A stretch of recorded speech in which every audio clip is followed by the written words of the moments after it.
I was really rebellious, wouldn't mind, wouldn't do my homework, wouldn't listen, chasing girls and drugs and partying just like everybody else. I don't want to miss out, you know. Anyways, I left that lifestyle, serving the Lord for like 10 years, and then I got married and things happened, and I was hurting, and I got on painkillers to heroin to back in it, right? I was to the point, I was trying to get off heroin. I kept on trying to get clean. I'd go to many like discipleship homes, different things I've tried over the years. I'd always wake up, you know, tremoring, and so I woke up just like I did the day before, you know. I did my pills, and then I forgot that I had taken them. I don't know how to explain that, but it was so regular that when I decided to start drinking, I wasn't thinking, oh, you just took a bunch of methadone. So I went in the kitchen, I had a double shot glass, filled it up with Everclear, took a double shot, feeling pretty good, took another double shot, feeling even better, I'm on the phone, you know, yakking it up, took another double shot, walked into my bedroom, and as soon as I walked in there, the death angel was in my bedroom. And not only did I know that, you know, there's an entity in my room, but I know what he is, I know who he is, I know what he's there to do. I get full revelation on what is about to happen. But I do remember my mom telling me, call on Jesus, there's power in the name of Jesus. As soon as I knew the death angel was there, I was dying. I said, Jesus, please forgive me for my sins.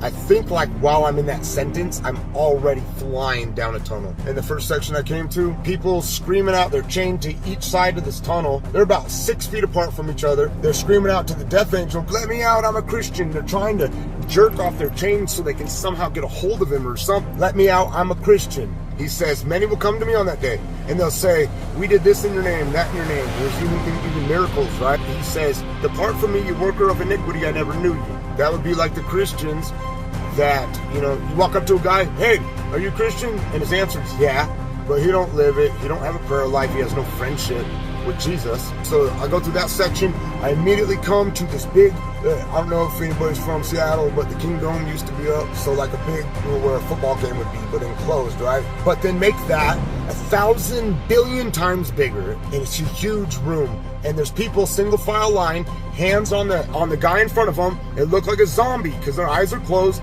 They're shuffling their feet. They have their hands on the shoulders of the guy in front of them. And I'm watching this crowd go by. There was different robes, different clothing. You could tell this person's from the 1300s probably. This guy looks like he's from America in 1996. This one guy got my attention because many of them I'm not familiar with. They don't look like they're from in my day and era. They don't look like they're dressed like me or nothing, right? Well, the guy that does relate to me, he catches my attention, and I look at him and I have this thought. Who is he? As I'm having the thought, I start to fly towards this guy, and I end up going right into his head somehow. And now I'm looking down, and I got his arms, his hands. So he's raping a little boy. I'm in his head.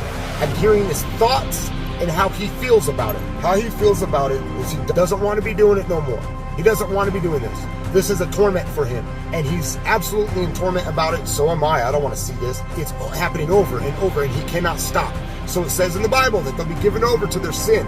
Nobody's in there smoking joints and partying and living it up, but they are smoking and they can't stop. So they're given over to their sin. They don't want to do it no more. When he was on earth, and then you're in your flesh only has its lot in this life. It wants to party now because it dies, right? All those fleshly desires, those die too, because now you're in the spirit world. You know about righteousness. You know how sick evil and sin is. Like, you're aware, right? So you don't want to do it. So he must have been deceived or something. He's not thinking clear when he's on earth. As soon as I saw what I was looking at, I immediately have the thought of, close your eyes, get out of here. I freaked out. Did not want to be where I was at. So I'm immediately taken back out of his head, and I'm back over here where I'm being gripped by the death angel. And I immediately get shoved. I'm going to my section. It's like the tunnel gets all of a sudden bright. I'm back in my body. I knew that I had just been to hell for sure, for no question. And this is really where people go when they die if they don't have a relationship with Jesus.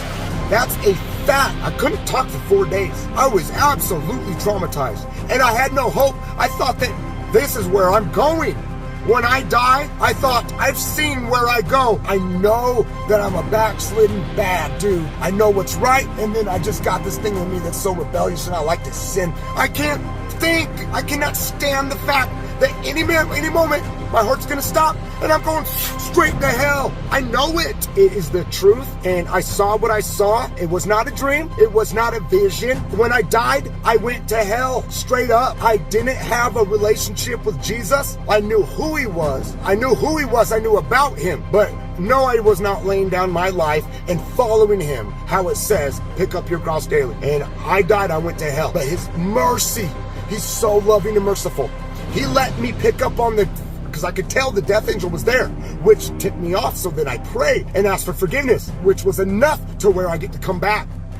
And I don't have to be in hell right now. And at any moment, it says if you knock, the door will be open. So if you want to know who Jesus is, you say, Jesus, if you are who Cody says you are, I want to know. And Jesus, show me and reveal yourself to me if you are at any way the God of the universe, if you are really sitting on the right hand of the throne of the Father, if you really have the name above all names, if you're that, I want to know you.